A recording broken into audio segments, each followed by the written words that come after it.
Hello again, welcome back. My name is Charles Sabo and I'm doing teaching videos on the book of Isaiah.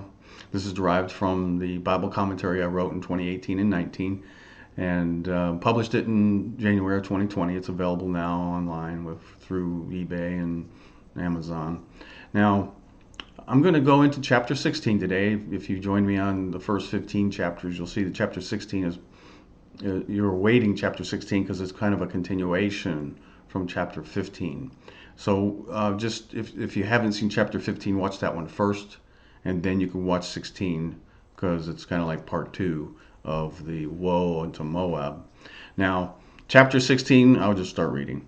Chapter 16 is a continuation of 15, which is the prophecy of an invasion of Moab. The chapter goes into more details of the sufferings and wailings of Moab, which eventually will be reduced to a remnant. Okay?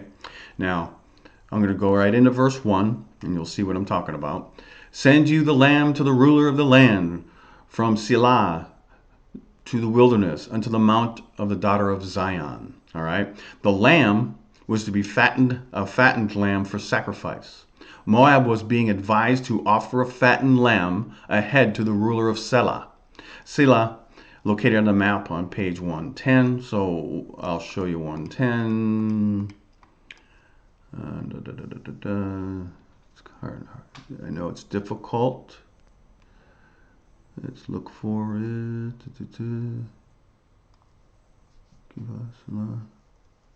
Might be on this page. Let's see. Yeah, there's Selah right here. When did I say 110? It's 109. Sorry. I need to fix that. But anyway, there we go. Located on the map on page 109, was located at Mount Seir, or now known as Petra. Okay, so we're talking about Petra here. And there's a example picture of Petra. I'm sure many of you have seen pictures of Petra. Amazing, abandoned architecture in the mountains. During the Iron Age, approximately 1200 BC, the area was inhabited by the Edomites. Edom is the Aramaic word for red, who controlled the trade routes between the Arabian Peninsula and Damascus, and what is today Syria. According to the Bible, King David subdued the Edomites around 1000 BC. The Edomites continued to struggle against the Judeans. In one battle, the Judean king Amaziah defeated 10,000 Edomites in the Valley of Salt and captured Selah in battle. Selah. Now, 2 Kings 14:25 is where you can find that. Selah, also meaning rock, is Greek. It's sometimes thought to be the high overcropping of Alabira in Petra. During the time that Isaiah wrote this passage, Judah ruled over Selah in Petra. The Moabites were to offer their fattened lamb to the children of Judah at the mountains of Judah, the place of the future Zion, which would be dwelt by the children of Zion. Okay? All right. The prophecy was a shoulda, woulda, coulda prophecy. The Moabites probably did not send their fattened lamb to Judah, which would have given them Judah's, the ruler of Selah, permission to cross over into Edom unto Selah. Okay? So if they would have sent the fattened calf to Judah, they might have been given permission, but as you read, you'll find out. Verse 2, for it shall be that as a wandering bird cast out of the nest, so the daughters of Moab shall be at the fords of Arnon. Now, as was conveyed in chapter 15, the northern cities would be fleeing their destruction and captivity. The woman, daughters of Moab, would flee, wandering bird cast out of the nest, south of the fords, crossing point of the Arnon River. All right. Now, they would be fleeing south across the borders into Edom unto Selah at Mount Seir. Okay, so they're fleeing because of the captivity coming or happening. Now, verse 3. Take counsel, execute judgment, make your shadow as the night in the midst of the noonday. Hide the outcasts, bewray not him that wanders. Now, The Moabites are being advised by Isaiah to counsel with one another and realize that the children of Israel will need a place to flee as well. In Salah, they were to hide themselves like a shadow is at night, right? You can't see them. You can't see a shadow at night. Petra was a dwelling place in the mountains, which made it possible to hide a great number of people with no trace to be noticed by armies passing by, even in the middle of the day, midst of the noonday, right? Now, they were advised to hide outcasts who would come from all around fleeing as they had, all right? When those outcasts come, God has instructed Moab to not bewray or uncover them to their oppressors. Okay, so the children of Israel would be fleeing to Petra as well. All right. Now, let mine outcast dwell with you, Moab. Okay, let mine outcast flee with you, Moab. Be you a covert to them from the face of the spoiler. For the extortioner is at end, the spoiler ceases, the oppressors are consumed out of the land. God informed Moab to let his outcast dwell safely with them and be a covert or shelter for them. Who's God's outcasts? Israel, Judah. He had planned for certain people to flee safely from the captivities of both Assyria in their time and Babylon in their time, right? Within the history of Assyria and also Babylon, their dominion eventually was defeated, right? Babylon put an end to the Assyrian dominance. Then the Medes and the Persians put an end to the Babylon dominance. It was King Cyrus of Persia who first allowed for the children of Israel to go back to their land. The oppressors were being consumed out of the land of Israel as well as Moab. Okay? And that's what this is pertaining to. The oppressors are consumed out of the land, right?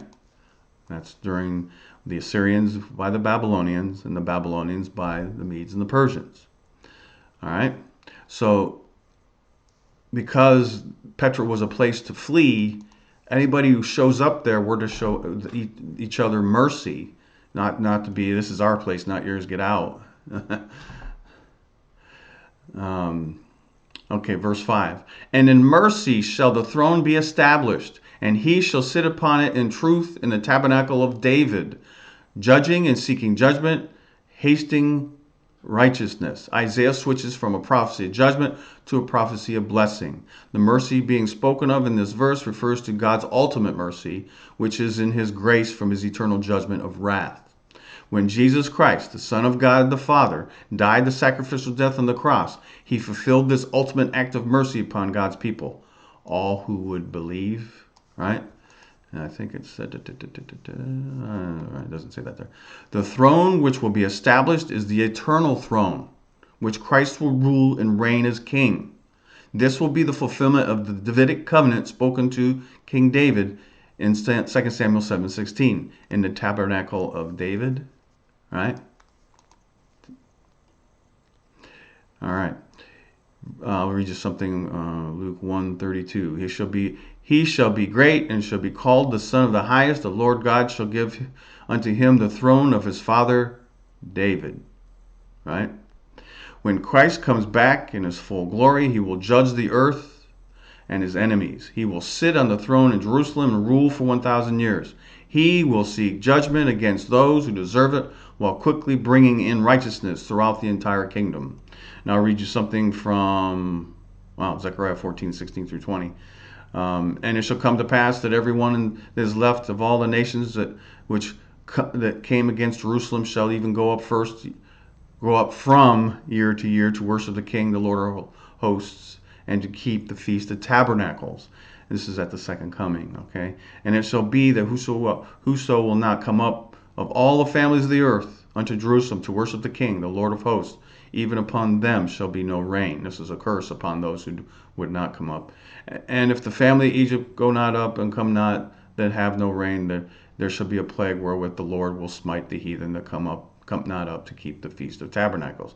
This shall be a punishment upon Egypt, and the punishment of all nations that come not up to the Feast of Tabernacles. In that day there shall be bells of horses and holiness unto the Lord, and the pots of the Lord's house shall be like bowls before the altar. Okay, so everything was considered holy, will be considered holy.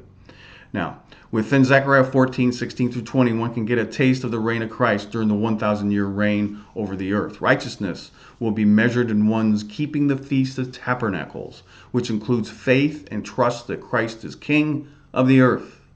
We can also see another measurement of righteousness when the sheep and the goat judgment of Matthew 25:31 through 46. Within the spoken judgment to come, Jesus refers to the coming of the Son of Man, who is also referred to as the King.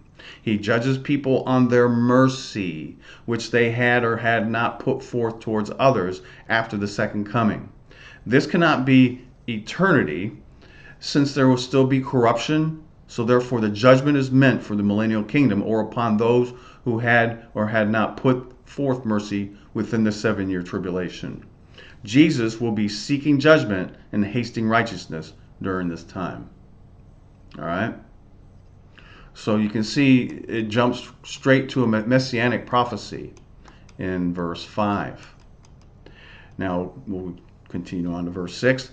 We have heard of the pride of Moab. He is very proud, even of his haughtiness and his pride and his wrath, but his lies shall not be so. Jeremiah repeats this verse within his testimony against Moab in Jeremiah 48:29 through 30. Jeremiah states in verse 27, "For was not Israel derision unto you? Was he found among thieves? For since you spoke of him, you skipped for joy." Right? So Moab was skipping for joy when they heard of the captivity of Judah and Jerusalem. Jeremiah stated that Israel was a derision or laughingstock unto them that were skipping for joy because they had been taken into captivity. King Solomon said, "Pride goes before destruction and a haughty spirit before a fall." That's in Proverbs 16:18. God will make sure that the proud will stumble and fall. Moab's lies or boastings of their own self-value is of no worth and shall not be so. Right? Okay. Verse 7. Therefore shall Moab howl for Moab. Everyone shall howl. For the foundations of Kirharaseth shall you mourn. Surely they are stricken. As I stated from Isaiah 15:1, the mention Kirharaseth is derived from the Hebrew Kir Cheres, as well, also known as Kir Haresh, or walls of the potsherds, which was the other two chief strongholds in Moab with Ar, or Arnon. The prophecy of the judgment of Moab was to happen in one night within these two stronghold cities. This passage refers back to one-night invasions, which the Moabites will howl over the losses of that city or stronghold. Okay? Now, we'll move on to verse 8.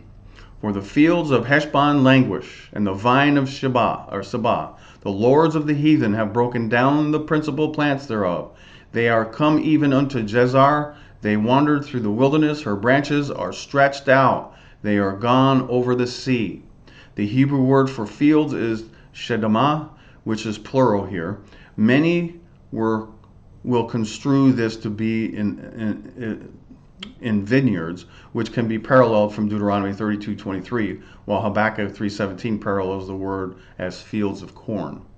Now, interestingly, Habakkuk in 3:17 and Isaiah 16:8 use the plural shedamah and join it with a singular verb, which in this case in Isaiah 16:8 is languish, amal. These fields languish or droop in Heshbon, then a Moab city, which was right on the borders of Reuben and Gad, two children of Israel, two tribes of Israel. Heshbon was formerly the capital city of Sihon, king of the Amorites, Numbers 21:26. The city was first assigned to the Levites in Joshua 13:17, but later taken by the Moabites as their city. All right?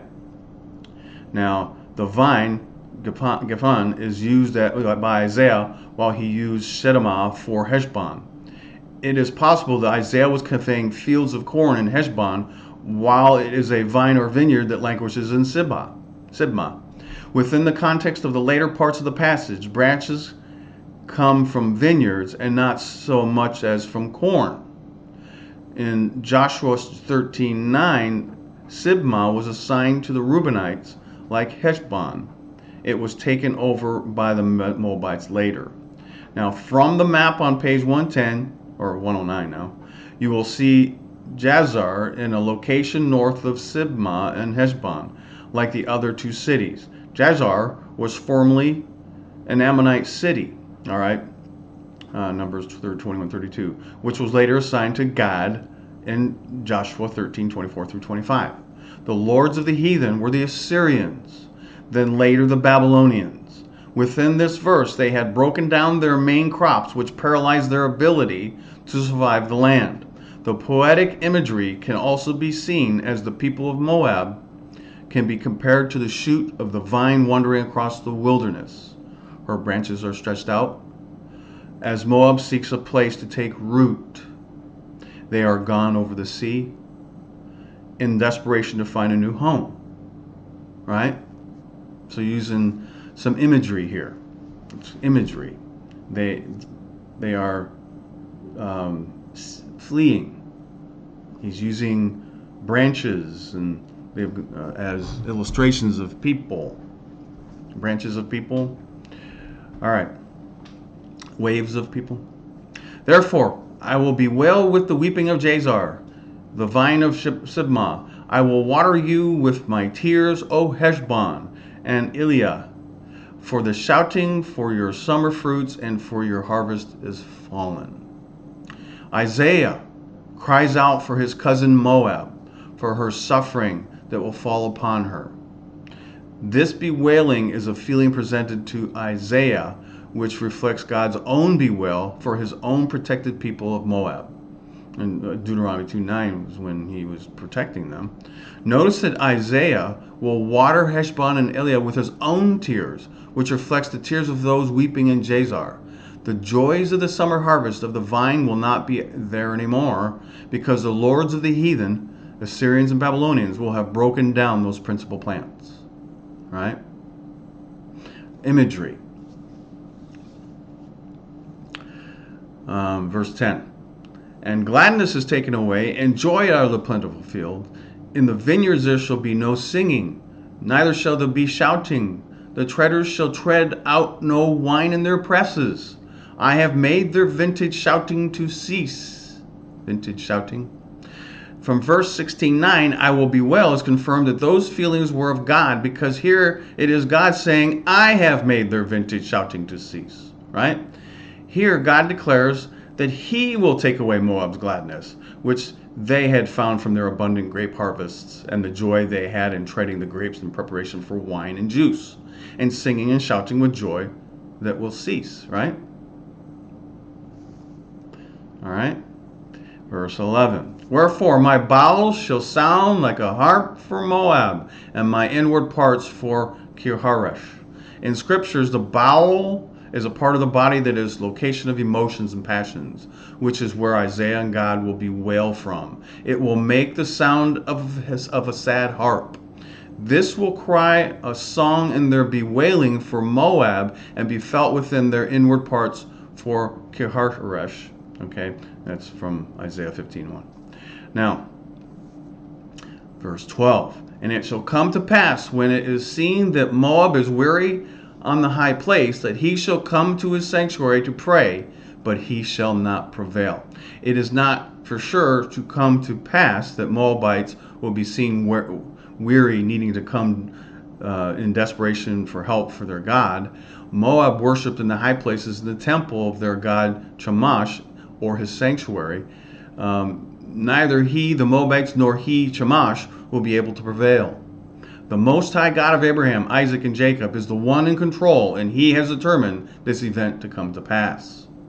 All right. Now, verse 13. This is the word that the Lord has spoken concerning Moab since that time. This prophecy of the burden to Moab within Isaiah 15 through 16 is not the first time spoken by a prophet since that time. There are several other passages which conveys Moab's ruin.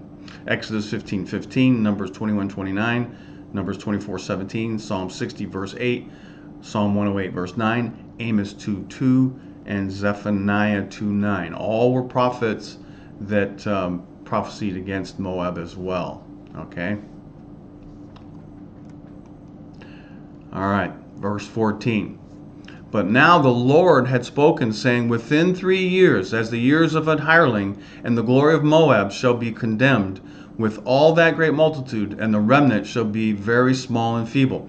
Isaiah conveys what the Lord is proclaiming. From the date that Isaiah speaks this prophecy, within Isaiah 15 through 16, it will come to pass within 3 years. A hireling is hired to perform a task, as like under a contract. When the contract is done, he is done. That is certain. That is the certainty and preciseness of the prophecy. It cannot be specifically confirmed the exact day this was spoken, nor the year that it came to pass. The Assyrians were to first go into Moab, so this was pointing towards that first wave of captivity.